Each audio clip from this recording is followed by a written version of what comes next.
All right, let's talk about a name that is just synonymous with football genius, with total revolution: Johan Cruyff. This is the man who didn't just play the game, he fundamentally changed how we see it. And that's the big question, isn't it? How did one person's way of thinking completely reshape the most popular sport on the entire planet? Because trust me, Cruyff didn't just play football, he rewrote its DNA. And his ideas, they're still shaping the game we all love to watch every single weekend. So, to really get it, you have to see Cruyff not just as an amazing player, but as the architect of a footballing revolution. It all started right here, in his mind. See, the thing about Cruyff, his greatest weapon, it wasn't his lightning speed or his unbelievable skill with the ball, though, believe me, he had plenty of both. Nope, it was his brain. He saw the game differently. He saw it as a game of space, of geometry, of movement. It was like he was playing a game of chess on grass, while everyone else was just, well, they were just playing football. And at the very heart of this thinking was this incredible concept called total football. He and his teams at Ajax and the Netherlands national team really brought this to the world. Now, picture this. At a time when football was super rigid, you're a defender, you're a forward, and that's it, he introduced a system so fluid, so dynamic, that any player could be anywhere. A defender could pop up and score a goal, a forward could drop back to defend. It sounds like chaos, right? But it wasn't.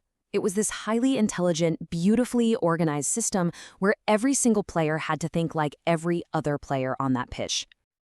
Okay, so you have this brilliant idea, but how do you actually make it work on the field? Well, Cruyff wasn't just the architect, he was also the perfect person to bring his own blueprint to life. He became the living, breathing embodiment of his own philosophy. And you know, it even started with his jersey number, which was so unconventional. Back then, the starting 11 wore numbers 1 through 11. Simple. But Cruyff, he chose number 14. It was this small act of defiance that became absolutely iconic. A symbol that said, "You can't box me in. I'm not just one position." And the results?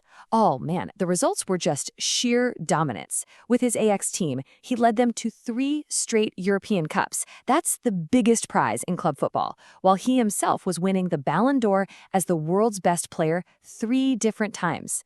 This wasn't just a successful run, it was a dynasty, a footballing empire built on his vision. So after conquering all of Europe with Ajax, what do you do next? Well, he moved to Barcelona, and the impact he had there was just instantaneous. He didn't just bring his talent, he brought his entire philosophy with him. He completely transformed a club that was struggling and led them to a league title they hadn't won in 14 years. He gave them a whole new identity. And if you could boil all that genius down into one single, perfect moment, it would be the Cruyff turn. I mean, look at the steps. They're so beautifully simple. You fake the shot, you drag the ball behind your standing leg, and you're gone. This one move, which he famously pulled off in the '74 World Cup, just captured everything about him: elegance, total surprise, and a level of creativity that left defenders completely, utterly lost. But here's the thing. His story doesn't end when he hangs up his boots. Not even close. You could even argue that his second act, as a manager, was just as revolutionary. He went back to Barcelona, not just to coach, but to build, to create what the world would come to know as the legendary Dream Team. And this is where you see this perfect, beautiful evolution of his ideas. The total football that he championed as a player. As a manager, he refined it, he perfected it into the famous tiki-taka style. The core principle was exactly the same: control the ball, control the space. But it became this possession-based system that would go on to dominate football for decades to come. So, you see, when we talk about Johan Cruyff, we're not just talking about the medals he won or the goals he scored. We're talking about something so much bigger, so much more lasting. We're talking about a legacy of pure ideas.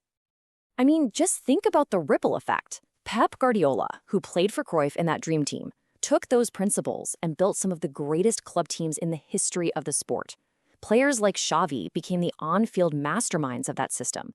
It's like Cruyff's footballing DNA was passed down, shaping generation after generation of the modern game.